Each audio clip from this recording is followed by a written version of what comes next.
दिवसाची सुरुवात अशी बरोबर एक जोक आहे, विनोद आहे.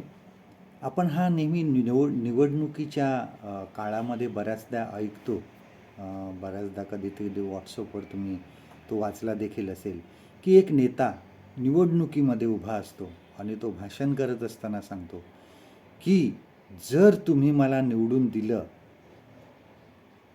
तर मी वचनं पाळतो. गेल्या निवडणुकीमध्ये मी तुम्हाला वचन दिलं होतं, आश्वासन दिलं होतं, की मी घराघरात पाण्याचे नळ बसवून देईन. मी बसवून दिले की नाही?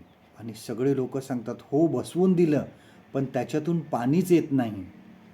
आणि नेता मग परत त्यांना सांगतो, की आता जर परत तुम्ही मला निवडून दिलं, की त्याच्यातून पाणीसुद्धा येईल, हे वचन मी तुम्हाला देतो.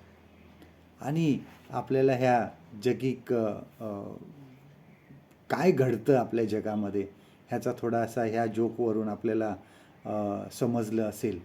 आपण वचन देतो बघा, प्रेमी असतो, प्रेमिकेला वचन देतो, की मी तुझ्यासाठी आकाशातील तारे पण तोडून आणेन.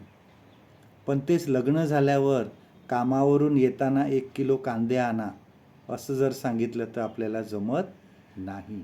ही जगिक वचनं आहे, ही जगिक आश्वासनं आहेत.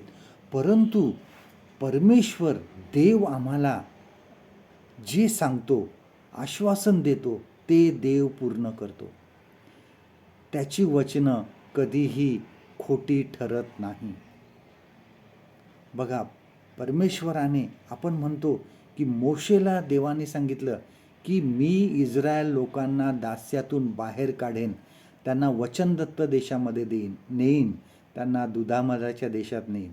मोशे करवी त्याने ते पूर्ण केलं. अब्राहमाला तो 75 वर्षाचा असताना सांगितलं, तू तुझ्या ह्या ठिकाणून निघून जा, मी सांगीन त्या देशात जा, मी तुझी संतती वाळूच्या कणा एवढी करेन. आणि परमेश्वराने ते पूर्ण केलं. आश्वासन जे होतं परमेश्वराने ते पूर्ण केलं. 100व्या वर्षी अब्राहमाला इसाक झाला आणि त्यानंतर आपण त्याची संतती आहोत. दावीद एक मेंढपाळ होता, एक गुराखी होता, एक अतिशय कोवळा तरुण होता, पण देवाने सांगितलं की ह्याला मी इस्रायलाचा राजा करेन. नंतर बरेच दाविदाच्या जीवनामध्ये संकट आले, पण दावीद हा राजा झाला. देव जे सांगतो ते तो पूर्ण करतो. प्रभू येशू ख्रिस्ताने सुद्धा आम्हाला आश्वासन दिलेलं आहे.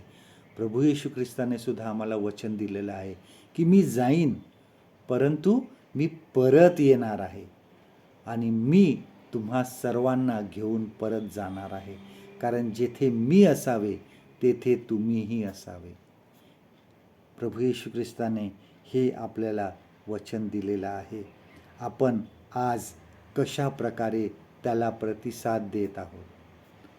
आम्ही ह्या वचनाला, आशीर्वादाला खरोखर मनापासून प्रतिसाद देत आहोत का? आम्हाला ते खोटं वाटतं का? आम्हाला त्याच्यावर विश्वास ठेवायला, त्याच्या वचनावर, त्याच्या आश्वासनावर विश्वास ठेवायला जड वाटतं का?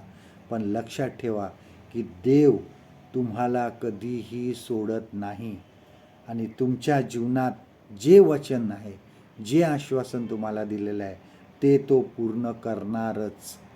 फक्त त्याच्या वचनावर विश्वास ठेवा. आजचं देवाचं वचन आपल्यासाठी हे आहे, इब्री लोकास पत्र ह्याचं 13वा अध्याय 5वं वचन, हिब्रूज चॅप्टर 13 अँड वर्स 5. कारण त्याने स्वतः म्हटले आहे, मी तुला सोडणार नाहीच व तुला टाकणार नाहीच. परमेश्वर करो आजचा दिवस तुमचा आशीर्वादित करो.